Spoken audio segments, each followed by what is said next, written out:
Why do you think it seems like a bridge too far for a lot of men to make that jump from the oral medications or penile injection therapy to opting for a penile prosthetic device? Well, I think a lot of men almost, in my experience, they feel like they need permission in some cases to do it. They need to understand that they are worth the quote unquote hassle of undergoing an operation. And they think, well, erectile function is not life or death, but it is a large quality of life issue. And so some men I've had in my clinic really say to me outright, I don't think this is I don't know that other people think that this is an important enough issue for me to pursue something like a surgery, but I feel like I'm missing something and I feel like it's important. And sometimes it takes a little while to gain that realization and allow them to give them permission to have the confidence to be able to do that.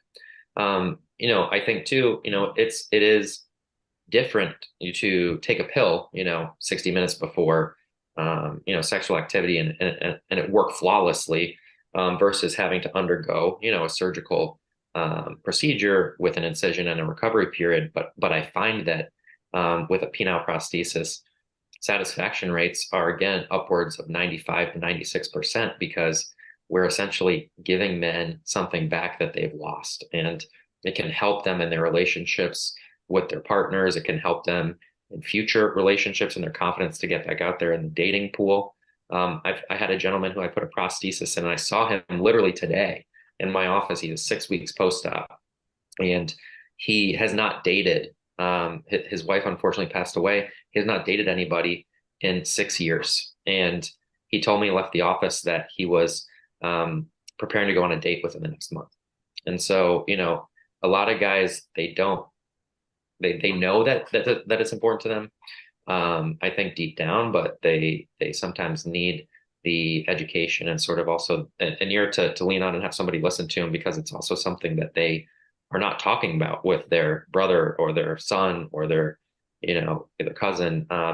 They kind of suffer silently with it sometimes.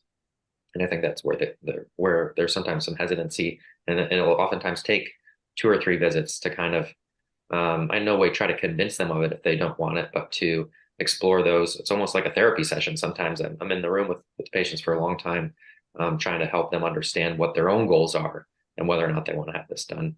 And sometimes they choose to, and sometimes they don't. And either way is fine with me as long as they're moving toward where they see themselves and where they want to be. Thanks for your insight. And I just have one final question actually for both of you, and I will go ahead with Dr. Sandberg since he's been talking for these last few minutes, because this is more of a continuum. And my question